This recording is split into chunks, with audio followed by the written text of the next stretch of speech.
এইটো ট্ৰেইন লাগিব বুলি কৈছে। এইটো আমাৰ ক'ত হৈ আছে এতিয়া আহি আছে নাই?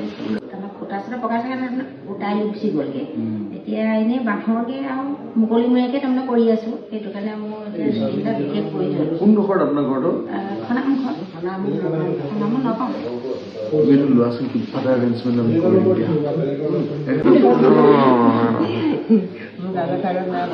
ফোন নম্বৰটো যাবলৈ আনিব লাগিব।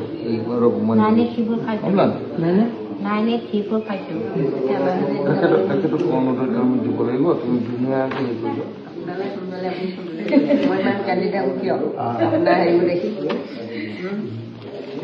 বিধানসভাত এইবিলাক দেখিব চকু পানী ওলাই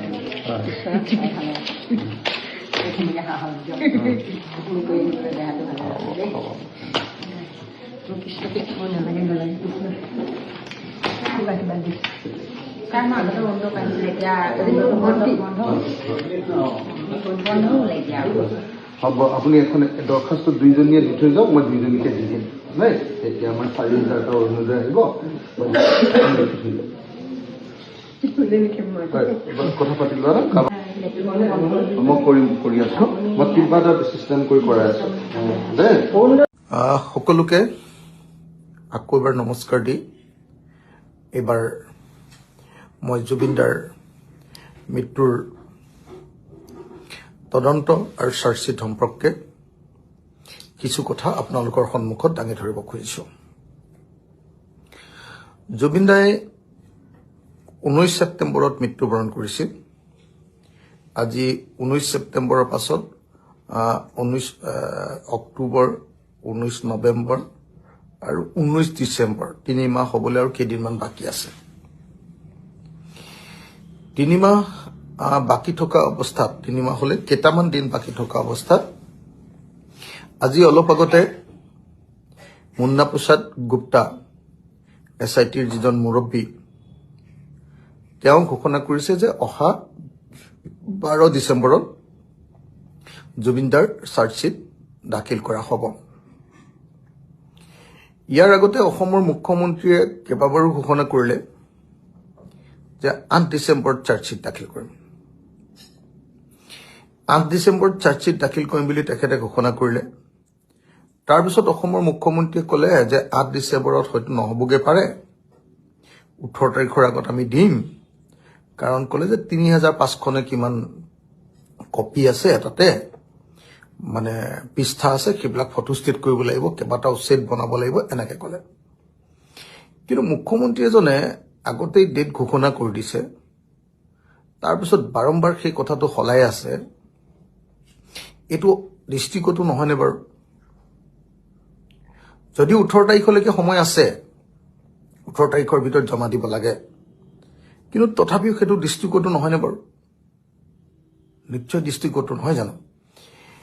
ঠিক আছে, এতিয়া মই আপোনালোকক ক'ব খুজিছো যে জুবিনদাৰ মৃত্যুৰ যিটো তদন্ত হ'ল, মই যিহেতু এজন লেজিছলেটৰ, আইন প্ৰণয়নকৰ্তা, মোৰ কামটো হ'ল আইন এখন সংসদত উত্থাপন কৰা, আইনখনৰ ওপৰত ডিছকাছ কৰোৱা, আইনখনৰ ওপৰত বিতৰ্ক কৰা, আইনখনৰ ভাল দিশ বেয়া দিশ এইবিলাক চোৱা, আৰু যিমান পাৰি চৰকাৰ, মই বিৰোধী দলৰ সদস্য হিচাপে যিমান পাৰি চৰকাৰৰ যিবিলাক জনগণ বিৰোধী যিবিলাক কাম কাজ, সেই কাম কাজৰ বিৰুদ্ধে ষ্টেণ্ড দিয়া। এতিয়া জুবিন গাৰ্গৰ ন্যায়ৰ ক্ষেত্ৰত চাগে মই আটাইতকৈ বেছিকে মানে ন্যায়িক প্ৰক্ৰিয়াটোৰ বিষয়ে, মানে তদন্ত প্ৰক্ৰিয়াটোৰ বিষয়ে চাগে আটাইতকৈ বেছিকে মই মানুহৰ সন্মুখত কৈ আছো। বহুতে কয় বোলে আপুনি কি কয়, আপুনি মানে কিয় ইমানকে কৈ থাকে, মোক কৈ থাকে।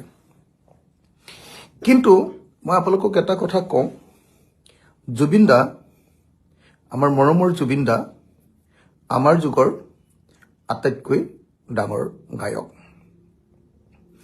আচলতে শংকৰদেৱে আমাক প্ৰথমবাৰৰ কাৰণে আমাৰ যি ফোক কালচাৰ আছে, আমাৰ যি লোক সংস্কৃতি আছে, লোক সংস্কৃতিৰ পাছত অসমীয়া জাতিৰ কাৰণে খুব অৰ্গেনাইজড ৱেত সংস্কৃতিৰ ওপৰত কাম কৰা মানুহজন আছিলে আমাৰ শ্ৰীমন্ত শংকৰদেৱ।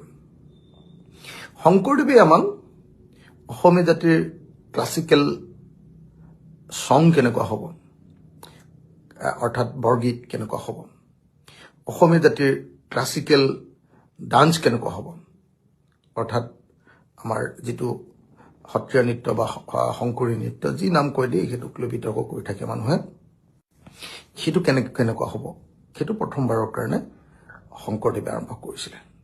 শংকৰদেৱে আমাৰ মাজলৈ খোল, বাদ্যযন্ত্ৰ কেনেকুৱা হ'ব, তাল, এইবিলাক বস্তু আনিছিলে। শংকৰদেৱে আমাক অসমৰ নাটক কেনেকুৱা হ'ব, ভাওনা, একাংকিকা নাটক, কি কয় ভাওনা কেনেকৈ হ'ব, এই বস্তুটো তেখেতে প্ৰথম আৰম্ভ কৰিছিলে। এইটো আছিলে মধ্যযুগৰ কাহিনী। কিন্তু আধুনিক যুগ মানে যেতিয়া ব্ৰিটিছ আহিলে তাৰ পাছৰ পৰৱৰ্তী সময়খিনি, অৰ্থাৎ পুঁজিবাদী যুগত আধুনিক যুগত অসমৰ সংগীতৰ ওপৰত, অসমৰ সংস্কৃতিৰ ওপৰত খুব চিষ্টেমেটিকেলি কাম কৰা কেইবাজনো মানুহ জন্ম হ'ল। এজনৰ নাম আমাৰ জ্যোতিপ্ৰসাদ আগৰৱালা। আপোনালোকে নিশ্চয় সকলোৱে জানে জ্যোতিপ্ৰসাদ আগৰৱালাই যেনেকৈ শংকৰদেৱে পুৰণি নাটকৰ আৰ্হি কেনেকুৱা হ'ব, আধুনিক নাটকৰ আৰ্হি আৰম্ভ কৰি দিলে।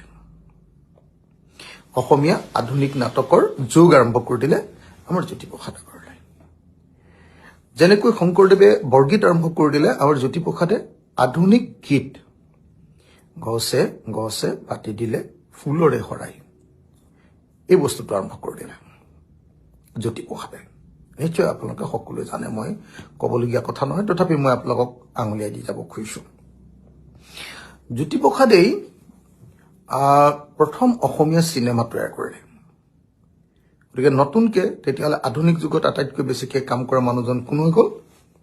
গীতৰ ক্ষেত্ৰত জ্যোতিপ্ৰসাদ আগৰৱালা, তাৰ পাছত কি কয় আপোনাৰ নৃত্যৰ ক্ষেত্ৰত বাৰু তেনেকুৱা নাছিলে, আপোনাৰ চিনেমাৰ ক্ষেত্ৰত জ্যোতিপ্ৰসাদ আগৰৱালা, নাটকৰ ক্ষেত্ৰত জ্যোতিপ্ৰসাদ আগৰৱালা, আৰু সংস্কৃতিৰ ওপৰত চৰ্চা মানে ক্ৰিটিকেল ৰচনা, অসমৰ সংস্কৃতি কেনেকুৱা হ'ব লাগে, এইবিলাকৰ ওপৰত চৰ্চা যেনেকৈ শংকৰদেৱে কৰি গৈছিলে, তেনেকৈ আমাৰ জ্যোতিপ্ৰসাদ আগৰৱালাই আধুনিক সংস্কৃতিৰ বিভিন্ন দিশ সম্পৰ্কে আলোচনা কৰিছে।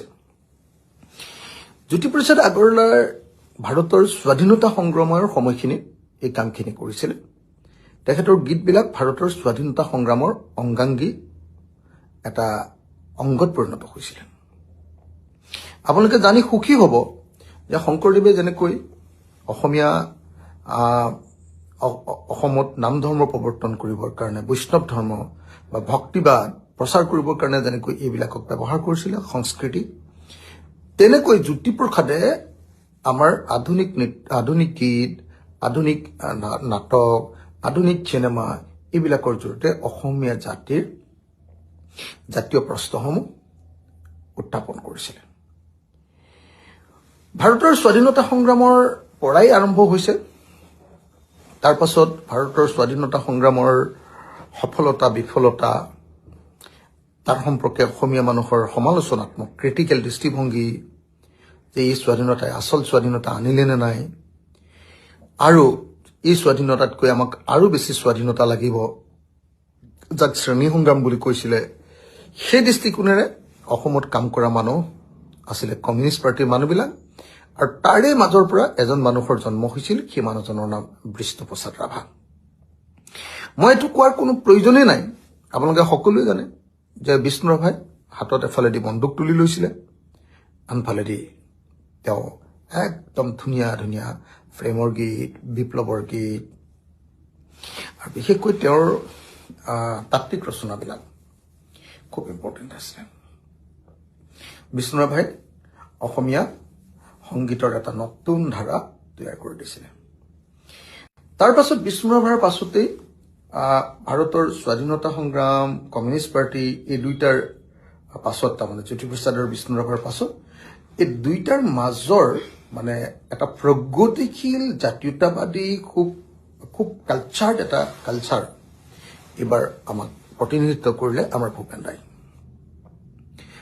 ইয়াক বিশ্ব মানে ষ্টেণ্ডাৰ্ড ৱৰ্ল্ড ষ্টেণ্ডাৰ্ড বা ইণ্টাৰনেশ্যনেল ষ্টেণ্ডাৰ্ডলৈ লৈ গ'ল এনেকৈ ভূপেন দা বা আমাৰ ভূপেন হাজৰিকা হৈ উঠিল আমাৰ অসমীয়া জাতিৰ সেই সময়লৈকে আটাইতকৈ ডাঙৰ গীতিকাৰ গায়ক এনেকুৱা ধৰণৰ এজন মানুহত পৰিণত হ'ল যি গোটেই পৃথিৱীতে অসমীয়াক চিনাকি কৰি দিলে তাৰ পাছত লাহে লাহে আমি দেখিলো যে আলফাৰ আন্দোলন আহিলে সদৌ অসম ছাত্ৰ সন্থাৰ আন্দোলন শেষ হৈ গ'ল অসম আন্দোলন আৰু তাৰ পাছত আপোনালোকে সকলোৱে নিশ্চয় দেখিলে যে এবাৰ আধুনিক অত্যাধুনিক যুগ এটা আহিলে 1991 পাছত আচলতে 80ৰ পাছতে 1991 চনৰ পাছত মনমোহন সিঙক তেতিয়া ডক্টৰ মনমোহন সিঙক তেতিয়া ৱৰ্ল্ড বেংকৰ পৰা আনি ভাৰতবৰ্ষৰ বিত্তমন্ত্ৰী পতা হ'ল তাৰ আগত ৰিজাৰ্ভ বেংকৰ গভৰ্ণৰ পতা হ'ল ভাৰতবৰ্ষৰ বিত্তমন্ত্ৰী পতা হ'ল আৰু বিত্তমন্ত্ৰী পতাৰ পাছত তেওঁ প্ৰধানমন্ত্ৰীও পতা হ'ল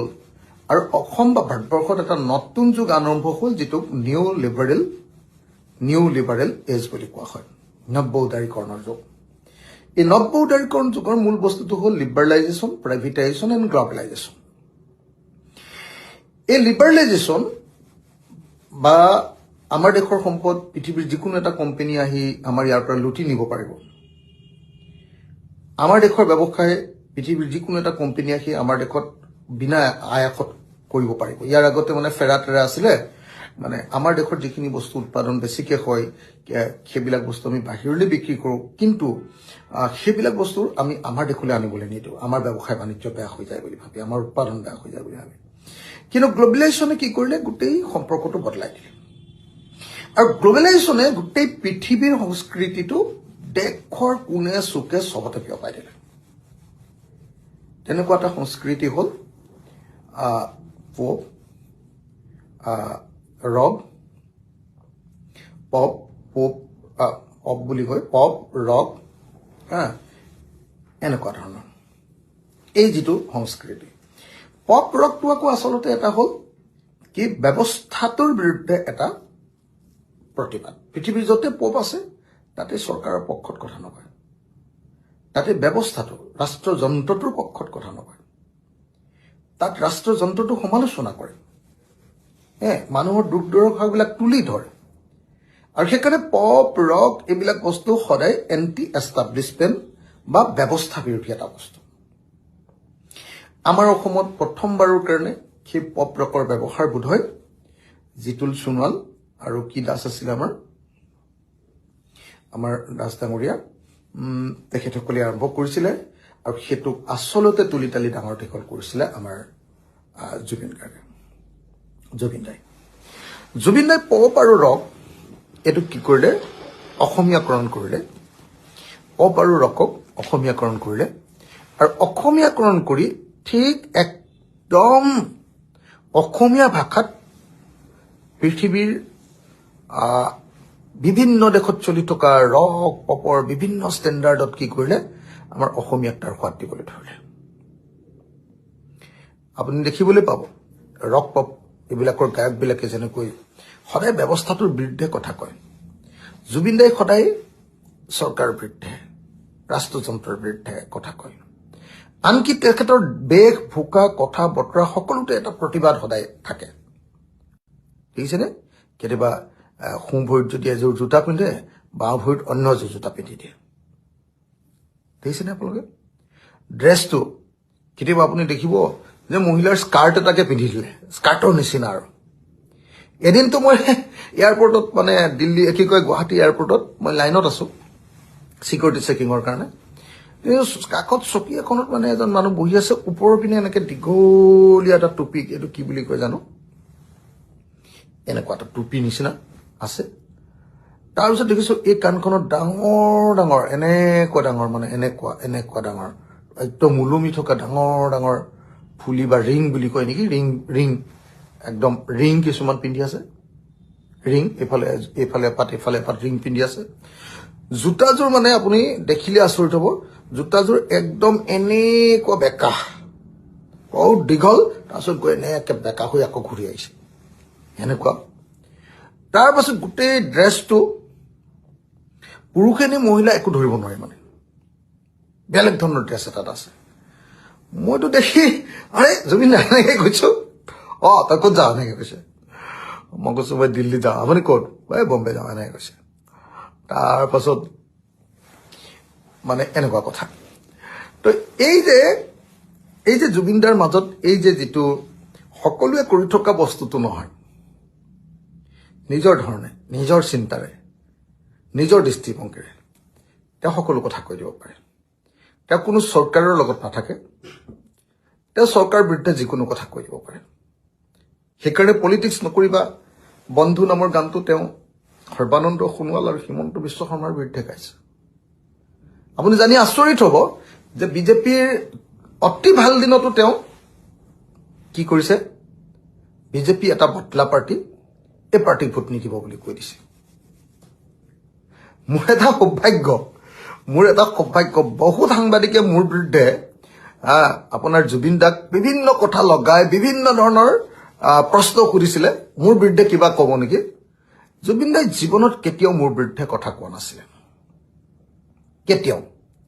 বৰং মই যেতিয়া জেইলত আছিলো তেতিয়া জুবিন দাই এটা বাইট দিছিলে, মোৰ এতিয়াও মনত আছে, বহুদিন হ'ল আৰু এইটো 19 চনত বাইট দিছিলে যে অখিলক যদি জেইলৰ পৰা এৰি নিদিয়ে মই নিজেই জেইলত গৈ সোমাই দিম, এনেকে বুলি বাইটে দিছিলে। তো বিভিন্ন ধৰণৰ কেলে জুবিন দাই যিটো আদৰ্শত বিশ্বাস কৰে মই সেই একেটা আদৰ্শত বিশ্বাস কৰোঁ। জুবিন দাই সমাজবাদত বিশ্বাস কৰে আৰু আমিও সমাজবাদত বিশ্বাস কৰোঁ। আমি এণ্টি এষ্টাব্লিছমেণ্ট আৰু জুবিন দাও এণ্টি এষ্টাব্লিছমেণ্ট। তো এতিয়া মই কৈ থকা কথাটোৰ অৰ্থটো আছিলে এইটো যে জুবিন দাই শংকৰদেৱ, জ্যোতিপ্ৰসাদ, বিষ্ণু ৰাভা, ভূপেন হাজৰিকাই যেনেকৈ অসমীয়া সংস্কৃতিৰ এটা ট্ৰেণ্ড বা এটা ধাৰাক প্ৰতিনিধিত্ব কৰে একোজনে, আমাৰ জুবিন দায়েও আমাৰ আধুনিক যুগৰ, আধুনিক মানে জ্যোতিপ্ৰসাদৰ দিনতে আধুনিক যুগ আৰম্ভ হ'ল, 90s, 80s, 90s, 2000ৰ যুগৰ এই সময়খিনিৰ যিটো আপোনাৰ কি ক'ব, এই ধাৰাটোক তেখেতে প্ৰতিনিধিত্ব কৰে। 1992 মানতে বোধহয় জুবিন দাৰ প্ৰথমখন কেছেট ওলাইছে। 1992ৰ পৰা এতিয়ালৈকে 2025লৈকে জুবিন দাই হাজাৰ হাজাৰ গান গালে। আৰু দেখিবলৈ পাব যে জুবিন দাই যেতিয়াই গীত গাবলৈ যায়, মোৰ কাৰণে জুবিন দাৰ গীততকৈ মই বেছি ইণ্টাৰেষ্ট পাইছিলো জুবিন দাৰ কথা বাৰ্তাবিলাক। বহুতে কৈ থাকে যে জুবিন দাই এইবিলাক কথা কৈ থাকে, মই আকৌ সদায় এনজয় কৰোঁ। মই লফালে কওঁ, আপোনালোকে দেখিছে যে কাজিৰঙা অৰ্কিড পাৰ্কত বহি থাকোঁতেও মই কৈ আছো, কাজিৰঙা অৰ্কিড পাৰ্কলৈ খুব গৈ থাকে, 12-13 বাৰ গৈছে তেখেতে, গৈ থাকে তালৈ। তেখেতেতো নিজৰ ঠাই নিচিনাকৈ কিবা মৰমত ৰাখিছিলে, ল'ৰা ছোৱালীবিলাকক কেনেকৈ নাচিবি তেনেকৈ নাচিবি এইবিলাক শিকাই তাতে। এই খাদ্যটো বেয়া হৈছে বুলি আমাৰ জয়ন্তক দম দিয়ে, তই এইটো এনেকৈ ৰান্ধিবি দেই এনেকৈ কয়। তো জুবিন দাৰ কাৰণে আমাৰ Kaziranga national orchid and biodiversity পাৰ্কখন এখন নিজৰ ঘৰৰ নিচিনা আছিলে। এতিয়া সেইকাৰণে মই আপোনালোকক ক'ব খুজিছো যে জুবিন দা হ'ল অসমৰ সংস্কৃতিৰ এটা ধাৰাৰ ধাৰক আৰু বাহক, যিজনে অত্যাধুনিক ৰক আৰু পপৰ অসমীয়াকৰণ কৰিছিলে। আৰু সেই অসমীয়াকৰণক কৰি তেওঁ অসমীয়া মানুহৰ মাজলৈ সেই ধাৰাৰ জৰিয়তে তেনেকুৱা ধৰণৰ ধাৰাৰ গীতৰ মাজেদি তেওঁ অসমীয়া মানুহৰ মাজলৈ তেওঁ মেছেজবিলাক লৈ গৈছিলে। একমাত্ৰ চাগে গায়ক যিজনে অপেনলি মই সমাজবাদী মানুহ, আই এম এ ছচিয়েলিষ্ট এনেকে কোৱা মানুহ ক'ত দেখিছে? চব পুঁজিবাদী মানুহ, পুঁজিপতি, কেপিটেলিষ্ট। জুবিন দাইটো খোলা খুলিকে কৈ দিয়ে, মই ধনী মানুহৰ লগত থাকি ভাল নাপাওঁ, মোৰ দুখীয়া মানুহৰ লগত লগ, এনেকে কয়। এতিয়া সেইকাৰণে জুবিন দা হ'ল আমাৰ যুগৰ আটাইতকৈ ডাঙৰ গায়কেই নহয়, জুবিন দা হ'ল আধুনিক যুগৰ অসমৰ ভূপেন দা, আপোনাৰ বিষ্ণু ৰাভা, জ্যোতিপ্ৰসাদৰ নিচিনা এটা ধাৰাৰ প্ৰতিনিধি। আৰু তেখেতে এই ধাৰাৰ জৰিয়তে অকল আৰম্ভ কৰাই নহয়, সেই ধাৰাটোৰ সম্ৰাট হৈ উঠিছিলে। এই নতুন আধুনিক গীতৰ ধাৰাটোৰ তেখেত সম্ৰাট হৈ উঠিছিলে আৰু সেই গীতৰ মাজেদি তেখেতে সেই গীতৰ মাজেদি অসমীয়া সমাজখনৰ প্ৰতি সাংঘাতিক ধৰণৰ অৱদান দি গৈছিলে তেখেতৰ আৰু কিছুমান অৱদান আছে মানুহক সহায় কৰা গছপুলি ৰোৱা পৰিৱেশ সচেতনতা গঢ়ি তুলিবলৈ চেষ্টা কৰা গছ নাকাটিবলৈ কোৱা চৰকাৰক আপুনি চাওক কা আন্দোলনত যি সময়ত বহুত শিল্পীবিলাক চব গৈ চৰকাৰ ঘৰত সোমাই দিছিলে মনে মনে হ'লেও বাহিৰৰ পৰা হ'লেও আমিতো অকলশৰীয়া গৈছিলো ন কা আন্দোলনত মই কিমান কষ্ট কৰি কা আন্দোলনটো গঢ়ি তুলিছিলো এদিন ইতিহাসে নিশ্চয় কেতিয়াবা মূল্যায়ন কৰিব যে গোটেইবিলাকে চৰকাৰৰ লগত বুজাবুজিৰ মাজত থকাৰ সময়খিনি মই কেনেকে গাঁৱে গাঁৱে গৈ মানুহক সংগঠিত কৰি সংগঠনবিলাকক একেলগে লৈ ৭০টা সংগঠন কৰি একেলগে কেনেকে যে কাম কৰিছিলো নহয় মই আপোনাক ক'লো সেই আন্দোলনটোত মই যেতিয়া জেইল গুচি গলো তেতিয়া জুবিন দাও সেই আন্দোলনটোত জঁপিয়াই পৰিছিল জুবিন দায়ো সেই আন্দোলনত অংশগ্ৰহণ কৰিছিল আৰু আন্দোলনটোক মহিয়ান কৰি তুলিছিল সেই জুবিন দাৰ আজি মৃত্যু ঘটি গ'ল অসমীয়া জাতিক আটাইতকৈ ভাল পোৱা অসমীয়া জাতিৰ প্ৰতি সঁচাকে